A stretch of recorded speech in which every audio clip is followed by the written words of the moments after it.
Oh, come on, she does not say that.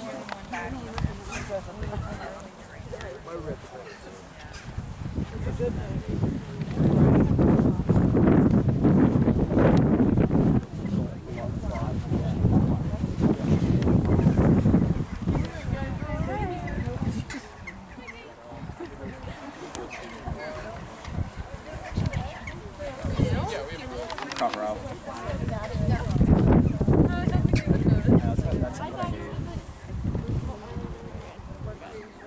saw some good pictures of the couch we had dinner, and that one was in the way. That looks good. I'll buy Google Plus and just add them out. Okay, so guys, so we stand now on the north side of the site and we can really take in the land, that agricultural land that is the Golden Vale.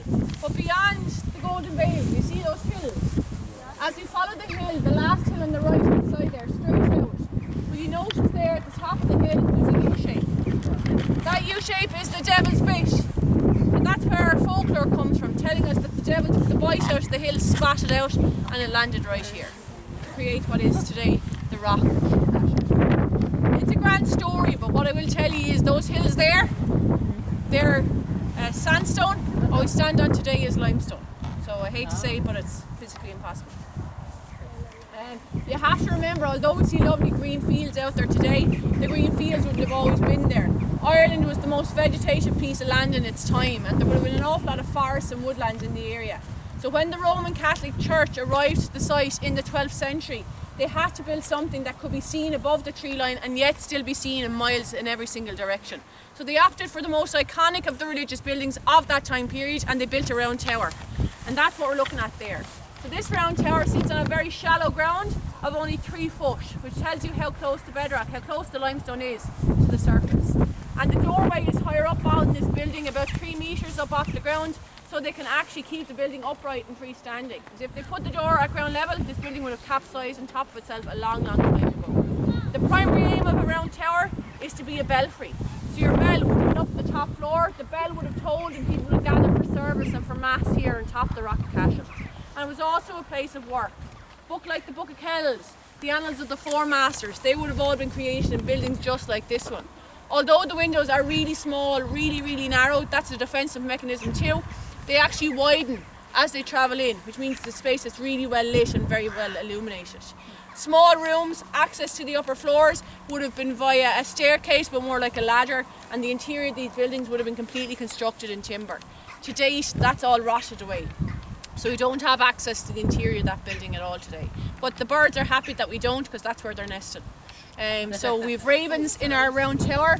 We have also got ravens in the tower house, along with jackdaws in our potlock holes. Those square holes that you're seeing dotted throughout our cathedral space in particular, and many of our medieval buildings throughout Ireland. Can you imagine massive beams of timber driven in through the walls as a means of a scaffolding system, and then the blockwork is built up and around them? In most cases, they weren't able to cleanly remove all the timber from the walls. So what they did is they would have sawn it off both internally and externally. They would have plastered the walls inside and outside, leaving the timber behind to rot on the inside to leave behind the holes. So that's where we see all our jackdaws nesting today. A jackdaw is a member of the crow family. Like most of the crow species, they mate together for life. So you'll always see them travelling in a double or in a pair. When they're kind of flying solo, it's a sign that they're on the way in. Which is sad to see, but that's life in that regard. In terms of the graveyard, it is very heavily populated. We have a mixture between both Roman Catholic and Church of Ireland. And because the ground up here is so very shallow, some of our families got really wise to the fact, and they started to build their tombs above the ground. So that's what we're seeing here behind us. Obviously you have to have money to build tombs above the ground, and this family did. They're called the Scullys. Scullys were a merchant family. They would have travelled over and back between the UK and the US on quite a frequent basis, and it was there that Vincent Scully in the UK, in Portland in the UK, that actually encountered a stonemason with very skilled repertoire for building mausoleums, for want of a better word. So that's what we're seeing here behind me. Originally would have had a Celtic high cross sitting on top of it, originally constructed in the 1870s, but in 1972 a bolt of lightning struck the stem, taking the cross clean from the top. And quite a lot of the cross ended up out and over the wall. When things end up out and over the wall, they're never to be seen again. Could be sitting in somebody's front garden on their mantelpiece, who knows, but it's not here on top of the rock. What I really like about this is that it's depicting different scenes. You have actually got St. Patrick at the base of the cross. You can see him holding his crozier, his staff, and preaching to his congregation. The rock itself is actually named after him. It's called Corrig Padraig, or Patrick's Rock.